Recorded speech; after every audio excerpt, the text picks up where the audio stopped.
Hello, guys, and welcome back to another edition of Baseball Talk with the Earle Brothers. My name is Nicholas Earle, and we are continuing on our trade coverage here as we're going to be going kind of buyer by buyer and kind of looking at what they did for the deadline. And now it's the Yankees' turn. I'm starting with the deadlines that had like the biggest impacts and stuff like that. Obviously, we'll talk about other teams later. But the Yankees, I feel like, had one of the better deadlines. Let's talk about it. They started off, or obviously before, we've already done a few videos on them. They got a pinch hitter in Austin Slater. Cool, whatever. They got Ryan McMahon, which is a solid defensive third baseman. We already did content on those. But for yesterday, on trade deadline day, they got four players, including three relievers, to really shore up the back end of that bullpen. And it gets started with Pittsburgh Pirates right-handed pitcher and closer David Bednar. And in exchange for David Bednar, the Pittsburgh Pirates received catcher Rafael Flores, which was the 9th-rated prospect, or 8, depending on who you ask, in the Yankee system. Catcher Edgleen Pérez, who is number 15 in the Yankee system.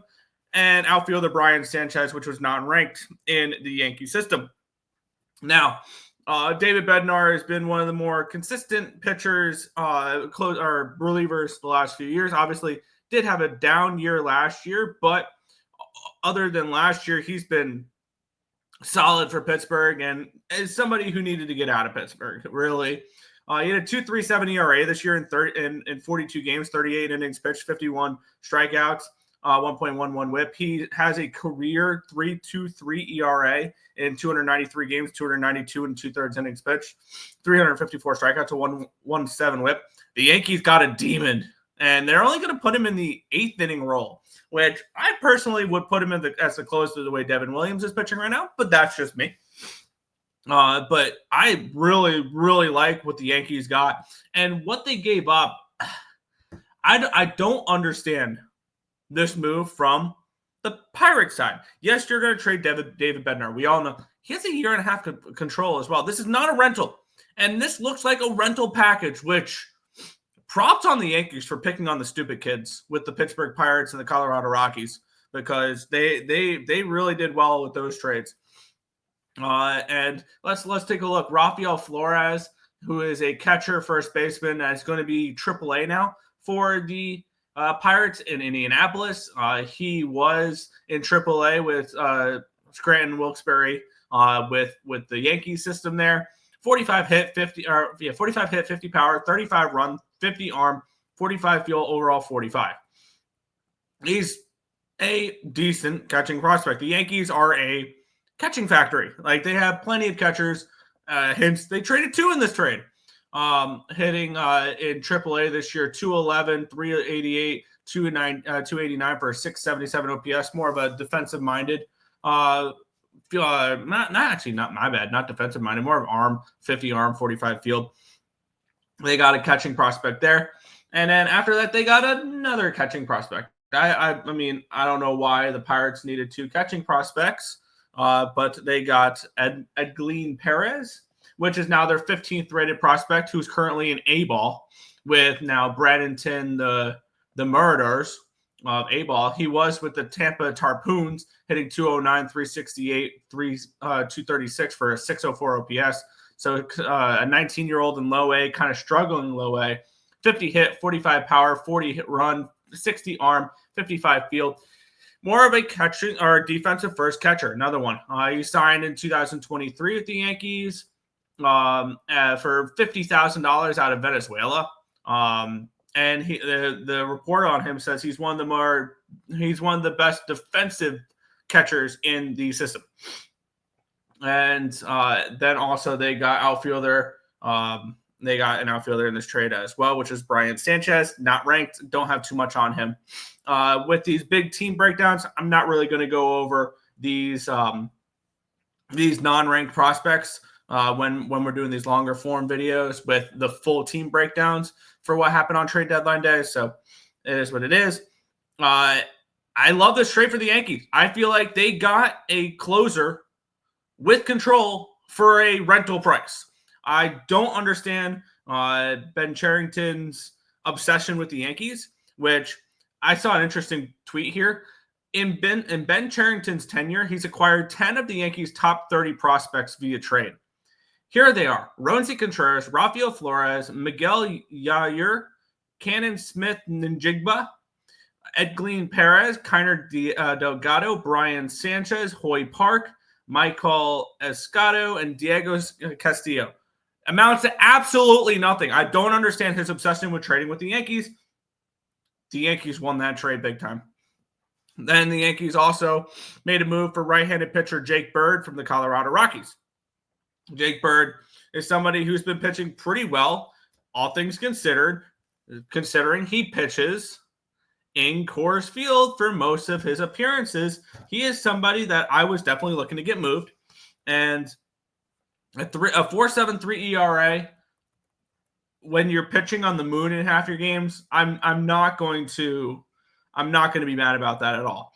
And when I want to take a look at splits, because that's kind of something interesting there. Because let's see, home versus road. Do they have home versus road here? There's the innings, runners on versus right versus left. Day games, home games. There we go. Actually, he's been better at home than he's been on the road. 2.48 ERA at Coors Field, 7.4 on the road.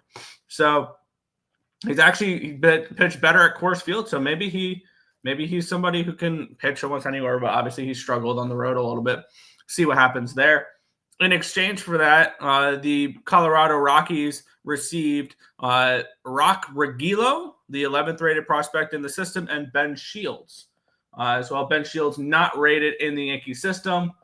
And Riggio is the 11th prospect, and he slots in as 11 for the Colorado Rockies. He's now going to be heading, obviously, to the Rockies system. He was with the Hartford Yard Goats. And my bad, he was with Somersault. Now he's with Hartford. There, 45 hit, 50 power, 40 run, 45 arm, 45 field, 45 overall. He was drafted in 2023, fourth round, 129th overall by the Yankees, and he moved into the top 11 of their system. And they also got Ben Shields, which is not ranked in the Yankee system, but now is ranked 27th in the Rockies system. He is also in AA, 26 years old. 50 fastball, 60 curveball, 55 slider, 50 control, 40 overall. He was undrafted out of George Mason. He was an undrafted free agent, and they were able to turn him and Riggio into Jake Bird, a very solid reliever. So props on the Yankees development there for being able to get a not top 10 prospect in your system and a non-ranked undrafted free agent and turn into a piece that'll be helpful for your bullpen going forward. And then for the final move, or not the final move that they made, they did make a move. What was the next one I had typed in? Yeah, with the Giants, and they got right-handed pitcher Camilo Doval, which was somebody that I was not expecting to get traded at the deadline until they moved Tyler Rogers. And I was like, okay, if Rogers is available, probably Doval is as well. Now, the thing with Doval is he has a lot of variance. He could be one of the better closers in baseball, but also, I think it was last year, he was sent down to AAA because he was really struggling. 20 years old, in 47 games, 46 and 2/3 innings pitched, 50 strikeouts, 3.09 ERA. And he has control after this. So does Jake Bird. So they got players with control as well. And in exchange for Camilo Doval, the Giants received the Yankees' 24th rated prospect Trystan Vrieling, non-ranked prospect Parks Harber, and right-handed pitcher Carlos De La Rosa, which was also not ranked, and then third baseman catcher Jesus Rodriguez, which was also not ranked. So they sent 4 guys over, and let me get up the Giants system real quick so I can to see if any of those guys towards the bottom do slot in at all or not, because if they just got 4 prospects, then that would be a really annoying trade. Actually, Jesus Rodriguez slots in as the 16th rated prospect. So I may have messed up on that one there, finding the right ranks. But 55 grade hit, 40 grade power, 40 grade run, 55 grade arm, 45 grade field, 45 overall. He's currently in AAA. He'll be reporting to the Sacramento River Cats. He was signed back in 2018. So when he was, 16 years old. He got signed for just $10,000 out of Venezuela, so not a highly thought of guy. He spent the majority of the season in AAA and Scranton Wilkes-Barre. And then the next guy that they got was where is he? Was Trystan. Where is he? Okay, then Jesus Rodriguez is the only guy who's ranked in this system now. So that's kind of interesting there, that basically they got a bunch of pitchers that are not ranked in their system anymore for Camilo Doval. So they just got a quantity over quality type of exchange. So once again, the Yankees just getting rid of guys that are not even ranked in their top 30 and able to get someone to help their bullpen down the stretch. So I really like what the Yankees did. What the Yankees gave up in order to build this bullpen was nothing, really. And they got a lot of good relievers with Doval, with Bird, with Bednar, with control. So this was a really good deadline for the Yankees on the bullpen side. They also acquired a shortstop. They went ahead and they got José Caballero from the Tampa Bay Rays, who they were playing at the time, in exchange for Everson Pereira, their 16th rated prospect and a player to be named later. This helps the Yankees get Volpe off of shortstop potentially and gives them a little bit more speed, because Caballero leads the American League in stolen bases this year for the Tampa Bay Rays. So they get a speedster there. And on the flip side, the Tampa Bay Rays get a prospect with Everson Pereira. Let me see which was the 16th rated prospect in the Yankee system. And he's the 17th ranked prospect now with the Yankees, or with the Tampa Bay Rays, my bad, who is somebody we could potentially see him up with the big club already. He was an outfielder, 40 hit, 55 power, 55 run, 55 arm, 55 field, 45 overall. And he signed for $1.5 million out of Venezuela back in 2017 when he was 17 years old. 17 years old. So he's somebody who could play a little bit of a role for the Tampa Bay Rays, somebody who probably has a little bit of control.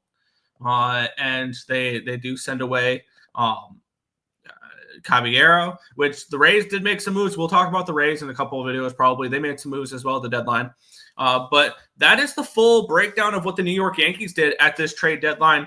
They really bolstered their bullpen. Love what they did with their bullpen. David Bednar, Jake Bird, and Camilo Doval for really not much for prospect range. They were able to do all this without giving up any of their top guys, because when you look at what the Yankees, if you look at the Yankees farm system, and unlike the last video I did where the Padres gave up anybody and everybody out of their prospect system, they were able to make these moves without giving up George Lombard Jr., without giving up Carlos LaGrange, Cam Chitler, Spencer Jones, Bryce Cunningham, Elmer Rodriguez, Cruz, Ben Hess. They were able to do it without giving up any of their top guys. So props to the Yankees. I can't believe I'm talking this positive about the Yankees, but their trade deadline, I think, was one of the best in baseball. And if we do winners and losers, when we do winners and losers video, spoiler, the Yankees are probably part of the winners for this deadline. They definitely improved, and they could be a threat in the American League East still, even though the Jays lead by a decent amount.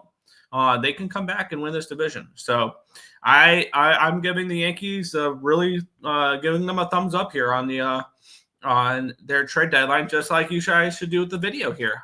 So be sure to hit that thumbs up button. Subscribe to the channel if you guys have not already. I don't know what you guys are waiting for. We've been doing trade deadline content, and there's still plenty to go, because I'm looking at the list of what I have to do, and there is definitely a Blue Jays video coming, an Astros video coming, a Cubs video coming, probably another Mets one, a Tigers video, a Phillies video, Rangers video, a Rays video, Red Sox. We're going to be covering every single trade, and we're doing it team by team. Probably a Twins video and an Orioles video as well, breaking down what they got in return, focusing more on the prospects there. So if you guys want to continue to see trade deadline content probably for the next week or so, because that's what I'm going to be. This is going to be like a catch-up period of trying to post a few videos a day on the different teams. So be sure to hit the thumbs up button, subscribe to the channel, turn on post notifications so you guys are notified every time we post a video. But that's going to wrap it up for this one. Thank you guys as always for watching. We'll catch you guys in the next trade deadline breakdown. Peace out, guys.